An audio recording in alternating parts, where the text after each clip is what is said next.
Hello, wonderful interpreters, and thank you again for tuning in. We have been very busy with our legal proceedings, and because of that, it's been a while since I made any videos, but now I'm back.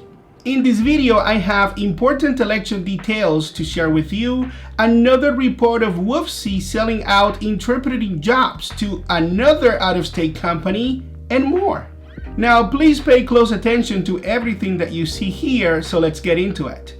So yet a third election is here for L&I interpreters, and the question is, after all that has transpired, who will you vote for this time around? And as you know by now, the Public Employment Relations Commission, better known as PERC and in charge of union elections, has determined since back in December last year that WFSE committed deceptive campaign practices, so they invalidated the results of the last election and ordered a rerun election.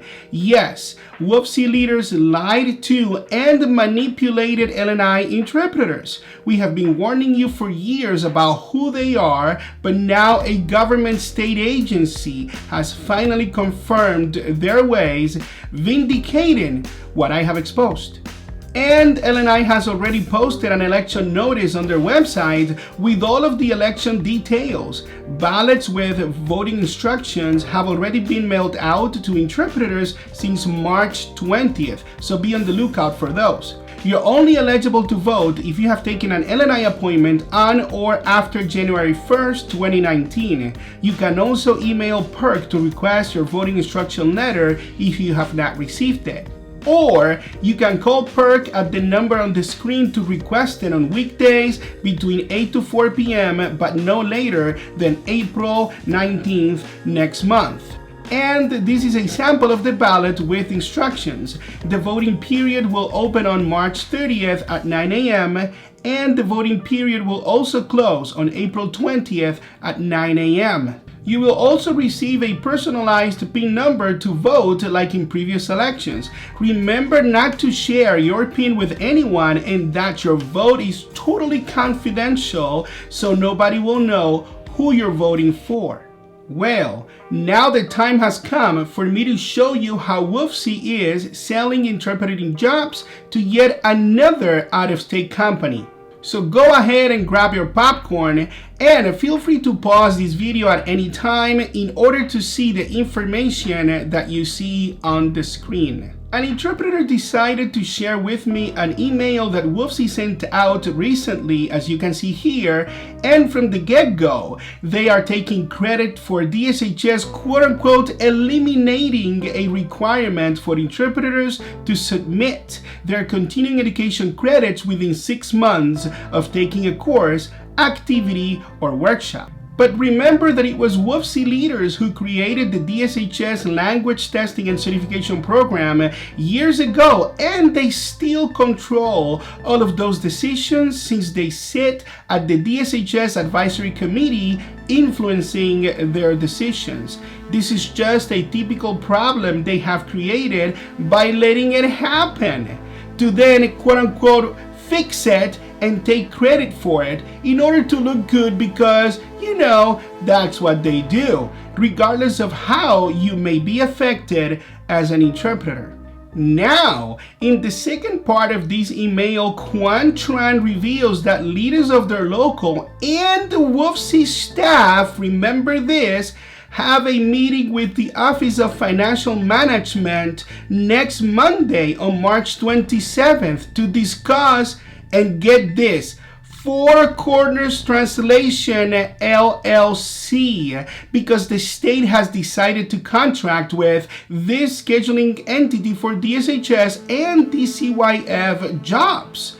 There you have it once again. Instead of demanding the state to allow independent interpreters to cover telephone and virtual appointments and bill directly, they are still here letting an out-of-state company make that money by taking that contract and those jobs. And the problem is that you will never get what you deserve as an interpreter for those jobs because, well, those companies contracting with the state will always take a commission before you see any money. let alone what the state will always pay them every year. This is WFSE's gaslighting at its finest. But let's face it, this shouldn't come out as a surprise to you, since this email was sent out by the Interpreters United president, Quan Tran, who cried to the Freedom Foundation about WFSE's corruption behind their back, as we have exposed before.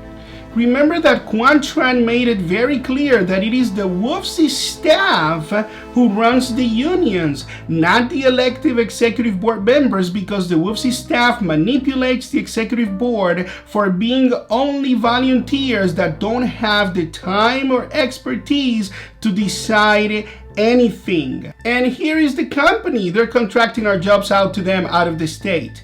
This is Four Corners Translation LLC, a company based out of New York, as you see here. Just as they brought My Language Link, aka interpretingWorks, from Connecticut for the LNI system, they also have sold out these DSHS and DCYF jobs to yet another out-of-state company. Now, this is the LinkedIn page for this company's founder and managing director.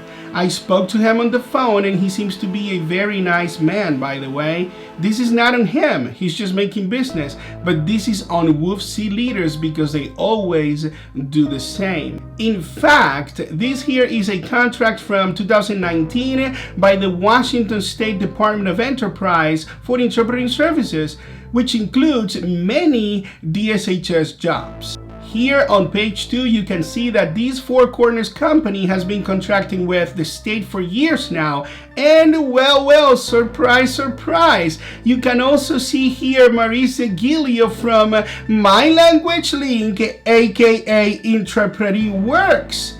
Remember when WFSE leaders told you that they didn't know anything about them years ago? Shameless liars. But in contrast, and as a reminder to all of you LNI interpreters out there, Washington interpreters successfully advocated for independent LNI interpreters by petitioning LNI to allow us to work from home at the heart of the pandemic situation and to get paid in-person fees. This is a fact. And our petition was granted in April 2020 after we met with LNI's director, Joe Sachs. We got to cover telephonic and video interpretation appointments for a year instead of having these big companies benefit from us, even during the pandemic situation. Lastly, I want to show you how many LNI interpreters are struggling nowadays working under the current interpretingWorks scheduling system. We do receive many reports daily from frustrated interpreters.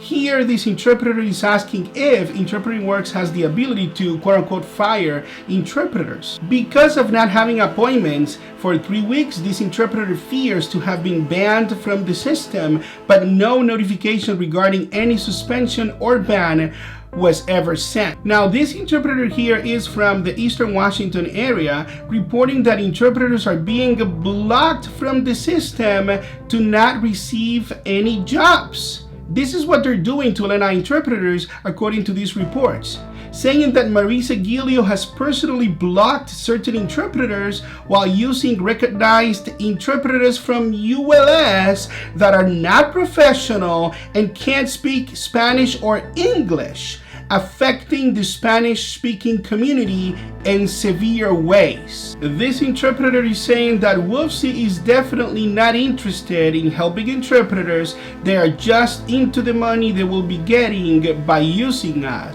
Well, that's because 68% of union dues that they collect go directly to paid staff and employees who are not even interpreters. And they use that money to support the lifestyles of their own privileged few without even improving working conditions in any significant way for LNI interpreters or any interpreter in particular, as I have exposed many times in my videos. So in closing, the question remains for you. What are you going to do? Who will you vote for this time around in this election? I would encourage you to let go of the apathy and get involved. Things are not going to change for us as LNI interpreters by complaining and being frustrated fighting with each other. The time has come to get WFSE out of our industry. Now, they have been caught as deceiving LNI interpreters manipulating the election by doing all of their shenanigans. Cheating that way, lying to you in your faces, so much that the state agency holding the elections decided to invalidate the results of the election. This is a shame, and they know it. If you are a WFSE member, Interpreters United member, whatever they call themselves nowadays, will you still support a union whose leaders pretty much take your union dues for their political agendas and they lie to you, deceive you, and manipulate you? When state government agencies holding elections have to invalidate results? And if you are a long-time established LNI interpreter that has been disillusioned and have moved on to another industry, you still qualify to vote in this election. Do not let go of something that you love and are passionate about, like interpreting and helping people, just because WFSE has tried to destroy this. Myself and Washington interpreters and others have committed endless resources and have made many sacrifices so we could fight this monster legally, and we have brought to you this election so you decide.